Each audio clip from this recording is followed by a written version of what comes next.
La dernière soirée des Feux l'Auto-Québec à Montréal a été marquée par la violence alors que des dizaines de jeunes ont visé une station-service à Montréal. Anne-Sophie, il y a même eu des blessés dans cette affaire et on voit les résultats ce matin. Il y a eu du grabuge.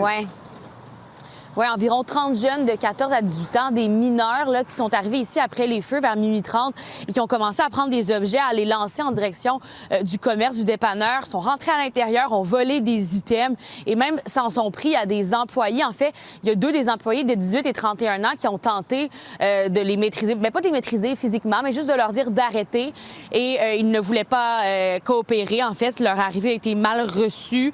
Les employés ont été atteints par des objets et le troisième employé de 21 ans, celui-ci, a tenté de venir en aide à ses collègues et il s'est finalement retrouvé au centre du conflit, transporté en centre hospitalier parce qu'il a été blessé vraiment par ses collègues, pas par ses collègues, pardon, par les 30 jeunes de 14 à 18 ans.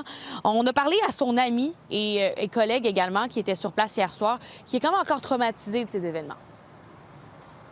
Quelques gens, ils ont entré prendre des volets, la nourriture. Après, quand il était sorti, je l'ai vu, moi j'étais dans la caisse. J'ai appelé mes collègues ici pour les échapper les gens qu'ils ont volés. Quand ils ont pris la nourriture qu'ils ont volée, ils ont venu beaucoup de gens, plus de 30 personnes. Ils ont ouvert leur porte derrière pour les autres qu'ils ont là à l'extérieur. Ils ont entré, ils ont fait des limousines, de gaz et de poivre dans le magasin. Et mon ami, maintenant il est dans l'hôpital. Ils ont frappé, ils ont dans un coup de pied et coup de main. Le commerce qui est fermé ce matin pour l'enquête, il n'y a pas eu d'arrestation parce que quand les policiers sont arrivés, les jeunes se sont dispersés, se sont enfuis. Mais quand même, la police qui va tenter de retrouver ces jeunes-là, comprendre pourquoi ils ont fait ça, parce qu'il n'y a pas de raison valide. Ce n'est pas un groupe comme le groupe Robin des Ruelles dont on a déjà entendu parler, hein, qui veulent voler des items dans des commerces, des anticapitalistes. C'est vraiment pas le cas. C'est vraiment un groupe de 30 jeunes qui a juste décidé de s'en prendre à des innocents. Donc, une enquête qui est en cours.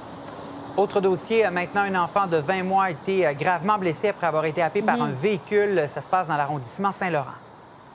Rue Montelier et Muir, si vous connaissez le coin. Ça s'est passé vers 19h30 hier. Une famille, en fait, une maman et son enfant et sa sœur qui se promenaient, là, prenaient une marche et la poussette a été happée par un véhicule, un conducteur de 17 ans qui a été traité quand même en état de choc. On a parlé avec la porte-parole de la police pour comprendre est-ce qu'il y a un acte criminel dans tout ça. Ce ne serait pas le cas, écoutons. S'il y avait un feu rouge, le conducteur, est-ce que les piétons ont passé sur le passage piéton?